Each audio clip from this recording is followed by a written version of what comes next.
भारत दुनिया का सबसे बड़ा लोकतंत्र है, साथ ही सबसे बड़ा संविधान रखने वाला देश भी। एक स्वस्थ लोकतंत्र में यह हमेशा इस बात की गुंजाइश होनी चाहिए कि सभी नागरिकों की व्यक्तिगत स्वतंत्रता बनी रहे और इसके बिना हम लोकतंत्र के जेनेटिक गुणों से दूर हो सकते हैं। हम चाहे अपनी समस्या, अपना विचार, आलोचना, प्रशंसा किसी भी माध्यम से एक दूसरे तक पहुंचा सकते हैं। एक जमाना था जब हम गुलामी की जंजीरों से जकड़े हुए थे, तब बोलने लिखने की आज़ादी न के बराबर थी।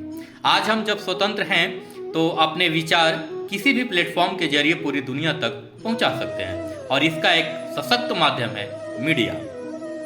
मीडिया को लोकतंत्र का चौथा खंभा भी कहा जाता है। जब भारत में टीवी की शुरुआत नहीं हुई थी तब अखबार या पत्रिका ही खबर पढ़ने का एकमात्र साधन था। जब टीवी की शुरुआत हुई तो प्रिंट मीडिया या अखबार से निर्भरता थोड़ी कम हुई, परंतु इसकी भी अपनी एक अलग दुनिया है। भारत में सैकड़ों अखबार रोज निकलते हैं और हजारों टीवी चैनल्स भी हैं जिनके माध्यम से हम देश दुनिया की खबरों से रूबरू होते हैं। हम 21वीं सदी में जी रहे हैं। इस सदी में इंटरनेट का आविष्कार ने दुनिया को बदल कर रख दिया है। इसके जरिए एक और मीडिया का जन्म हुआ जो इतना फास्ट है, इतना तेज है कि दुनिया में कहीं भी घटना घटी कि इसका न्यूज तुरंत हम तक पहुंच जाती है। टीवी और अखबार तो इसके पीछे रह जाते हैं। आज 29 जनवरी है। आज ही के दिन भारतीय पत्रकार सोसाइटी ने 29 जनवरी 2005 को भारतीय अखबार दिवस मनाने का निर्णय लिया था, लेकिन दुर्भाग्य है कि इसकी चर्चा अखबारों में ही नहीं देखने को मिलती है। आज के एपिसोड में हम जानेंगे भारत के पहले अखबार बंगाल गजट के बारे में, जो एशिया और भारत का पहला अंग्रेजी अखबार भी था। नमस्कार, मेरा नाम जितेंद्र कुमार चंचल है और आप देख रहे हैं रोजाना की ऐतिहासिक घटनाओं से जुड़ा कार्यक्रम आज का इतिहास। भारत का पहला अखबार था बंगाल गजट, जिसकी भाषा थी अंग्रेजी। इसके एडिटर जेम्स अगस्टस हिक्की थे। यह अखबार कलकत्ता से निकलता था। चूंकि उस समय बंगाल गुलाम भारत की आर्थिक राजधानी थी तो सारी सुख सुविधाएं यहाँ प्रचुर मात्रा में उपलब्ध हुआ करती थी। भारत में न्यूज़पेपर निकालने का पहला कंसेप्ट दिया था एक डच एडवेंचर विलियम बोल्ट्स ने। हालांकि जेम्स हिक्की ने इसे सबसे पहले अमल में लाया और बंगाल गजट न्यूज़पेपर निकाले। यह न्यूज़पेपर हर शनिवार को पब्लिश होने वाला एक साप्ताहिक अखबार था, जिसकी कीमत उस समय 1 रुपये थी। न्यूज़पेपर का स्लोगन था, सभी पार्टियों के लिए ओपन है लेकिन किसी से प्रभावित नहीं है। आखिर क्यों की थी हिक्की ने अखबार का प्रकाशन? इसका एक मुख्य कारण था बाजार के लिए सूचनाएं उपलब्ध कराना। हालांकि इसे यह कहना कि यह अखबार अंग्रेजों के विरुद्ध में निकाली गई थी पूरी तरह से सही नहीं है, पर हाँ, अंग्रेजों द्वारा हुए भ्रष्टाचार की कहानियां इसमें जरूर छपती थी। इसमें जेम्स हिक्की एक निष्पक्ष पत्रकार थे। वे अपने न्यूज़पेपर में हमेशा निष्पक्ष समाचार निकालते थे। उन्होंने उस वक्त दासों की बिक्री, आयात और ईस्ट इंडिया कंपनी के कर्मचारियों से संबंधित भी न्यूज छापते रहे। इससे क्रोधित होकर वारेन हेस्टिंग्स ने हिक्की पर मुकदमा भी चलाया और आधिकारिक रूप से स्वीकृत समाचार पत्रों के प्रकाशन को प्रोत्साहित किया, जो उस समय के सरकार की छवि को क्षति पहुंचाने वाले सूचनाओं का सामना कर सके। जेम्स अगस्टस हिक्की कौन थे? इनका जन्म 1740 ईस्वी में आयरलैंड में हुआ था। इनकी नागरिकता आयरिश थी।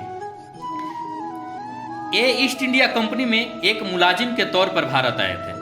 इसने 29 जनवरी 1779 को कलकत्ता से बंगाल गजट नामक समाचार पत्र निकाला। इनकी लेखनी इतनी निष्पक्ष थी कि इन्होंने कंपनी के उच्च अधिकारियों और वायसराय जैसे ताकतवर लोगों को भी नहीं बख्शा। वायसराय जैसे ओहदे के भ्रष्टाचार को भी इन्होंने कलमबद्ध किया, जिसके कारण इन्हें कई बार जेल भी जाना पड़ा। युवा अवस्था में भी लंदन चले गए थे जेम्स हिक्की। हिक्की ने लंदन में अपना कैरियर कानून में कुछ समय के लिए बनाया। फिर उसने लंदन में ही एक सर्जन के रूप में भी अभ्यास करने का प्रयास किया। भारत आने पर उसने एक सर्जन, व्यापारी, शिपिंग और व्यापारिक सामान दोनों के रूप में काम किया। लेकिन कुछ समय बाद 1776 में उनका शिपिंग व्यवसाय ध्वस्त हो गया। काफी कर्ज होने के चलते उन्हें कुछ समय जेल में भी बिताना पड़ा। आखिर क्यों बंद करना पड़ा हिक्की का समाचार पत्र बंगाल गजट? तो हिक्की ईस्ट इंडिया कंपनी के मुलाजिम जरूर थे, पर जब उन्होंने अखबार निकाला तो उन्होंने एक निष्पक्ष पत्रकारिता की।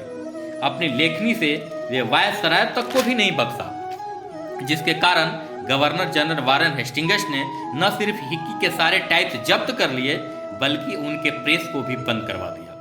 इस तरह बंगाल गजट का प्रकाशन 23 मार्च 1782 को बंद कर दिया गया और इसी के साथ भारत का पहला समाचार पत्र भी हमेशा हमेशा के लिए मौत की आगोश में सो गया। इसके बंद होने के कारण सिर्फ इन पर लगे आरोप ही नहीं थे, बल्कि बंगाल गजट के संरक्षक फिलिप फ्रांसिस भी हिक्की का साथ छोड़ इंग्लैंड वापस लौट गए। यानी ब्रिटिश हुकूमत का गुस्सा और बुरे वक्त में फिलिप फ्रांसिस को साथ छोड़ देना, दोनों कारणों ने भारत का पहला अखबार को हमेशा हमेशा के लिए बंद करवा दिया। हिक्की की मृत्यु तो अक्टूबर 1802 में हो गई, परंतु आज भी कलकत्ता स्थित नेशनल लाइब्रेरी में उनके प्रकाशन की एक प्रति अब भी सुरक्षित है, जिसे देख भारत या अंग्रेजी पत्रकार ही नहीं, दुनिया के पत्रकार अपने लिए इनकी निष्पक्षता और निडरता के लिए प्रेरणा स्रोत मानते हैं।